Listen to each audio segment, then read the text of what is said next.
और मैंने उसको जब 100 रुपया दिया तो उसने मुझे पता है दुआ क्या दी? उसने मुझे वही दुआ दी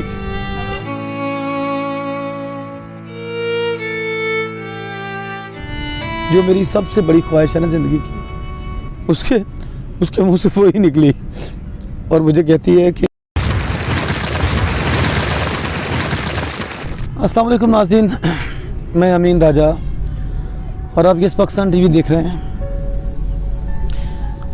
नाज़रीन, आज बड़ा दिल दुखा है मेरा, बहुत तकलीफ़ में हूँ इस वक्त मैं,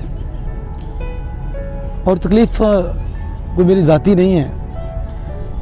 कुछ ऐसा मामला हुआ, आज मैं अपने घर से निकला हूँ अपने बच्चों के साथ, छोटे बच्चे मेरे, उनको बाइक पे बिठा के मैं उसको झूला दे रहा हूँ तो मैंने रास्ते में एक ज़ईफ़ औरत को देखा है, बुज़ुर्ग औरत को, और इस तरह की औरतों को मैं बेशुमार देखता रहता हूँ। बेशुमार को मैंने देखा है सड़कों पे रोलते हुए। उस औरत को मैं जानता हूँ को अर्सा 30 साल से, जब उसकी उम्र कहने के 40 साल होगी, अब वो 70 साल की थी गलबन। वो 40 साल की उम्र से मैं उसको देख रहा हूँ, बड़ी एक्टिव, बड़ी भाग दौड़ में मसरूफ़ हर वक्त। पहले उसने अपने बच्चों को पाला और जब मैंने उसको देखा उस वक्त भी उसके बच्चे जवान थे, लेकिन अपने बच्चों को पालने के लिए भी दिन रात लोगों के घरों में काम कर रही है। और जैसे एक माँ का करैक्टर होता है, लेकिन उसने एक माँ के करैक्टर से ज़्यादा काम किया। दिन रात वो लगी हुई है और एक एक दिन में 8-8 घरों में वो काम करती थी, मुझे पता है। और उसका बेटा एक ही को मैं जानता हूँ, वो आजकल कोई बाबा शाबा बना हुआ है, कोई पीर फ़कीर बना हुआ है, झूठा पीर टाइप कह लें। और वो जनाब बड़ा काटन शाटन और लट्ठे शट्ठे का सूट पहन के फिरता है। लेकिन उस अम्मा जी को मैंने जब कल देखा ना, तो वो उसका ज़हनी तवाज़ुन बिगड़ चुका है, क्योंकि उसकी की उम्र 70 साल हो चुकी है। और ज़हनी तवाज़ुन ये नहीं कि उसकी एज फैक्ट है, नहीं, चलो उम्र के हिसाब से भी हो जाता है। उस बेचारी को दुख इतने मिले, उसको घर से निकाला हुआ है, मेरा ख्याल है। मैं अक्सर उसको देखता हूँ मस्जिदों के बाहर खड़े होकर ना मांग रही होती है, भीख मांग रही होती है, और उसको पता नहीं चलता मैं क्या कह रही हूँ। अपने घर का एड्रेस भी कई दफ़ा लोगों से पूछ रही थी कि मेरा घर किस तरफ है।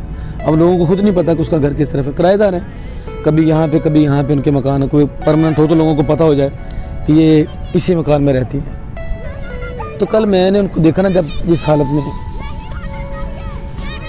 तो मेरा बड़ा दिल दुखा। यार माँ है, माँ कायनात की सबसे अजीम हस्ती होती है एक बेटे के लिए ख़ास तौर पे। और जिस मकसद के लिए अल्लाह ताला ने इंसान को दुनिया में भेजा है, हसूल जन्नत के लिए, वो जन्नत उसके पैरों के नीचे है। लोगों को ये बात क्यों नहीं समझ आ रही? मैंने माँ जी को रोका, और जब मैंने उसका फेस देखा ना, तो मैंने बड़ी मुश्किल से अपने आंसू कंट्रोल किए, अपने आंसुओं को मैंने बड़ी मुश्किल से रोका। और उसने, वो मुझे नहीं जानती बेचारी, उसने मुझे कहने लगी, बेटा मैंने दवाई लेनी है और मुझे 100 रुपया चाहिए, क्योंकि मैं जब दवाई नहीं खाती मुझसे चला नहीं जाता। मैंने उसको 100 रुपये निकाल के दिया और मैंने पूछा उसके बेटे के बारे में कि आपके बेटा या बेटे, मैं तो एक ही को जानता हूँ, शायद ज़्यादा हूँ उससे, वो आपको कुछ नहीं देते? कहती नहीं, उन्होंने तो मुझे घर से निकाला हुआ है, या मुझे वो ना अच्छा समझते नहीं है, और मैं इसी तरह मांग के अपना गुजारा करती हूँ। हाँ यार, लोगों को इस बात की समझ क्यों नहीं आ रही कि एक माँ को, अब वो बूढ़ी हो चुकी है, जिस हालत में है, ज़्यादा से ज़्यादा कितना अर्सा और ज़िंदा रह लेगी? अगर वो उसकी जो ज़िंदगी के आखिरी 2-4 साल हैं उसकी अच्छी तरह खिदमत कर ले तो वो जन्नत का हकदार हो सकता है। लेकिन उसको अपनी याशियों से, और किराए की कार लेके मैं अक्सर देखता हूँ वो फिरता है, वो उसका बेटा है। और जहाँ पे मेरा ऑफिस है वो उसके सामने रेंट की दुकान है, वहाँ से रेंट पे कार लेने के लिए आता है, और उसने बड़ा वो माया लगा के सूट पहना होता है, और माँ उसकी मांग रही है। मुझे बड़ा दुख हुआ, और मैंने उसको जब 100 रुपया दिया तो उसने मुझे पता है दुआ क्या दी? उसने मुझे वही दुआ दी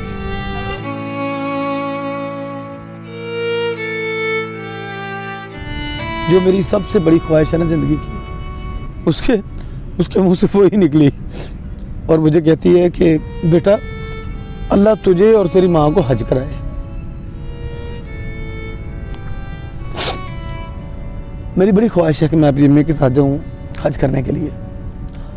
मेरी माँ की बड़ी ख्वाहिश है कि मैं हज करने के लिए जाऊँ, और मैं कोशिश कर रहा हूँ, तगव्वुद कर रहा हूँ दिन रात, कोई ऐसा निज़ाम चले कि मैं और अपनी माँ के साथ हज करने के लिए जाऊँ। लेकिन बुज़ुर्ग औरत के मुँह से ये दुआ सुन के तो जो मुझे दुआ दे रही, दिल तो उसका भी करता होगा कि वो भी अल्लाह का घर देखे, क्योंकि हर मुसलमान की एक ख्वाहिश होती है। लेकिन उसको पता है कि मेरा कोई बेटा या कोई, वो किसी की कोशिश ही नहीं है, इस काबिल होना तो बात की बात है, कोई कोशिश भी नहीं करता होगा चलो उसको उम्रा ही करवा दे। और वो मुझे दुआ दे रही है कि अल्लाह आपकी माँ को हज कराए। हाँ, अल्लाह ताला उसकी दुआ को कबूल करे। तो मैं रिक्वेस्ट करना चाहता हूँ ऐसे तमाम लोगों से जिनके माँ बाप बूढ़े हैं और उनकी कदर नहीं करते, यार उनकी कदर करो यार। कख नहीं है दुनिया में आने का मकसद फजूल हो जाएगा आप लोगों का। और किस मुँह से अल्लाह को मुँह दिखाना है? पीरों के पास जा रहे हैं, अपने पीरों की टांगें दबा रहे हैं, मुश्किल खाना है जी मेरा फलां फलां। और अपने माँ बाप जो असल पीर हैं, जिनके कदमों के नीचे, माँ के कदमों के नीचे जन्नत है, और उस जन्नत का जो मालिक है, जो कुंजी बरदार है, वो आपका बाप है। तो उनकी आप लोग कदर नहीं करते हो, सड़कों पे मांग रहे हैं वो बेचारे। तो कोई भी बंदा शौक़ से मांगने के लिए नहीं निकलता है, बड़ी मजबूरी के बाद बंदा अपने कहने का गैरत का पैमाना हाथ से छोड़कर फिर मांगने के लिए निकलता है, ख़ास तौर पे बुज़ुर्ग आदमी जो होते हैं। तो अभी बहुत सारे जो ख़ास तौर पे मेरे जो यस पाकिस्तान टीवी के व्यूवर्स हैं वो मुझे नहीं इतना जानते, सिर्फ यही जानते हैं कि मैं अदाकारी करता हूँ, या मतलब एक कवाल हूँ, सिंगर हूँ, या मतलब कॉमेडी शामेडी करता हूँ, जो मेरे चैनल पे देखते हैं।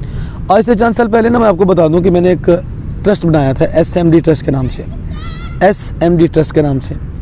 ये ट्रस्ट मेरी बड़ी ख्वाहिश थी कि मैं इसको चलाऊँ आगे, और उसमें मेरा एक एम ये था कि मैं जो गरीब लोगों के बच्चे हैं ना, ये जो झुकी बरदार बच्चे हैं, झुकी नशीन बच्चे हैं, जो इनको पढ़ाऊँ, क्योंकि मैं खुद पढ़ा लिखा नहीं हूँ, मैंने सिर्फ 5 जमातें पढ़ी हैं। और वो 5 जमातें मेरे पास ऐसा बेहतरीन हथियार है, ऐसा बेहतरीन औजार है कि मैं उनके सर पे कहने की पूरी दुनिया फिर रहा हूँ।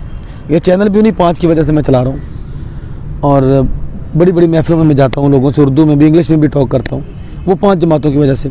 और जितना सा मैं कामयाब हूँ, कहने जितना सा हूँ, वो 5 जमातों की वजह से हूँ। तो अगर मैं कुछ ज़्यादा पढ़ा होता तो आज और ज़्यादा कामयाब होता। तो मैं चाहता हूँ कि आगे जो आने वाला दौर है ये तो बड़ा मुश्किल है, अनपढ़ बंदा तो कुछ भी नहीं कर सकेगा। तो मैंने बेड़ा उठाया था कि मैं कोशिश करूँगा अपने तय जितना मुझसे हो सका। तो ये जो झुग्गियों वाले बच्चे हैं, जिनको छोटी उम्र में कागज़ चुनने के लिए घर से बाहर निकाल दिया जाता है, इनको मैं पढ़ाऊँ। और अब मैंने इस सिलसिले में एक झुग्गियों वाला स्कूल भी कायम किया था, और एक बिल्डिंग स्कूल भी मेरे पास आ गया था, लेकिन क्योंकि मैं अकेला था तो वो नहीं कर सका। मैं कर रहा था, मेरे साथी मेरे साथ एकदम धोखा कर गए। वो सभी ये कह रहे थे मैं पेश करूँ, मैं पे क्या करोगे? तो मैं ये कह रहा था यार पेश मैं करूँगा जब डोनेशन इकट्ठी होगी, इस लेवल के हम होंगे कि हमारे स्कूल हमारे सर एक्सपेंस निकल रहे हैं और हम नए प्रोजेक्ट्स भी शुरू कर रहे हैं। तो फिर जब देखेंगे अभी हमारे पास इतने लोग हमें हेल्प ताउन कर रहे हैं हमारे साथ, उसमें मैं अपने वर्कर्स की तनख्वाहें भी निकालूंगा, हो सका तो अपने भी निकालूंगा, कोई मैंने कुछ और नहीं करना, फिर यही करूँगा। तो एक तनख्वाह मुख्तस कर लेंगे उसके बाद। लेकिन कोई मेरे साथ नहीं चला, फिर उन दिनों टेंशन की वजह से मुझे हार्ट की प्रॉब्लम होगी, तो फिर मुझे सब कुछ बंद करना पड़ा। अब कल जब मैंने वो अम्मा जी को देखा तो मेरा बड़ा दिल चाहा कि यार अगर इनके बच्चे इनकी कदर नहीं करते हैं तो क्यों ना ये बेड़ा हम उठा लें। ऐसी माओं का, ऐसे बापों का जिन्होंने अपनी जवानी और अपना बुढ़ापे तक अपनी औलादों के लिए वक्फ कर दिया, और आज उनको उनका हक़ नहीं मिल रहा है। तो लेकिन उनका तो कोई कसूर ही नहीं है इसमें कि उनको उनका हक़ नहीं मिल रहा है। उनके बच्चे ये कहते हैं कि हम अपने बच्चे पालेंगे तुम्हें संभालें, इस तरह की बातें भी होती हैं। तो क्यों ना ऐसे कुछ माँ बाप का हम सहारा बन जाए। हालांकि हमारे दीन में, हमारे कल्चर में इस तरह की किसी NGO का या इस तरह के किसी कहने के अदारे का मेरा नहीं ख्याल का वजूद होना चाहिए, क्योंकि हमें नबी करीम सल्लल्लाहु अलैहि वसल्लम ने माँ बाप की खिदमत का सबसे ज़्यादा हुक्म दिया है, और इस ऐसे अदारे का वजूद हमारे यहाँ बनता नहीं है। लेकिन बेहिस लोगों की वजह से मैं समझता हूँ कि छोटा सा अदारा होना चाहिए, छोटा हो या बड़ा हो, जिसमें ऐसे लोगों को रखा जाए और उनकी ज़िंदगी के आखिरी जो 2, 4, 5, 7 साल होते हैं जो उन्होंने धक्कों में गुजारने होते हैं, वो अच्छे तरीके से उनको दवाइयाँ प्रोवाइड हों, उनको खाना प्रोवाइड हो, उस उम्र में उनको क्या चाहिए एंटरटेनमेंट के लिए वो चीज़ें प्रोवाइड हों। जो ओल्ड एज होम आप लोगों ने सुना ही होगा, तो एक बनाने का मैं प्लान कर रहा हूँ SMD ट्रस्ट के बैच थले। तो अगर कोई दोस्त मेरे साथ ताउन करना चाहे तो ये नंबर मेरा चल रहा है, तो मुझे मशवरा दें कि मैं क्या करूं। अभी फ़िलहाल मेरा मिशन यही है कि चंद लोग हैं मेरी नज़र में ऐसे जो बेचारे सड़कों पे सोते हैं बड़े बुरे हालात में, तो एक छोटी सी बिल्डिंग लूँ किराए पे, क्योंकि मेरा घर तो छोटा सा है, तो बिल्डिंग किराए पे लूँ, वहाँ पे उनको रखूँ और उनकी ज़रूरियात का ख्याल करूँ। बहुत बड़ी नेकी है मेरे ख्याल में। तो फिर जैसे जैसे अल्लाह ताला वसाइल बढ़ाएगा इस काम को बढ़ाएंगे, और अगर अल्लाह ने मुझे बहुत ज़्यादा तौफीक दे दी, दोस्तों के तावन से, लोगों के तावन से, तो फिर हो सकता है दूसरे शहरों में भी कायम करें। फ़िलहाल मेरा भी ये एम है, और कोई दोस्त मुझे मशवरा देना चाहता हो या किसी किस्म को डोनेशन देना चाहता हो तो ये मेरा नंबर चल रहा है, आप मुझसे रब्ता करें। मैं एक छोटा सा ओल्ड एज होम फ़िलहाल कायम करना चाह रहा हूँ। और उसके बाद ये है कि इंशाल्लाह जो पैसे दोस्त मुझे देंगे, क्योंकि मेरी इतनी कमाई नहीं है। हाँ, ये चैनल अभी मेरा मोनेटाइज हुआ है, इंशाल्लाह इसकी अर्निंग से मैंने सोचा हुआ है कि 20% अपना जो होगा मेरा ट्रस्ट, उसके लिए मैं कहाँ रखा करूँगा। लेकिन इसकी कमाई इतनी नहीं है अभी कि मैं कह लूँ कि लाखों में आ रही है, अभी तो हज़ारों में नहीं है मुझे। फर्स्ट पेमेंट भी अभी तक मुझे नहीं मिली इसकी, तो उसका पूरा हिसाब इंशाल्लाह मैं चैनल पे वीडियो बना के दिया करूँगा। तो ये पाकिस्तान टीवी पे कॉमेडी आप देखते हैं, सारा कुछ देखते हैं, तो इंशाल्लाह खिदमत खलक भी आप देखा करेंगे। फ़िलहाल इतना ही। तो मैं फिर ये रिक्वेस्ट करूँगा कि अपने माँ बाप की खिदमत करें, उनकी यार कदर करो यार, नहीं तो बहुत आपकी बड़ी ना कदरी होगी। अल्लाह जानता है। अल्लाह हाफिज़।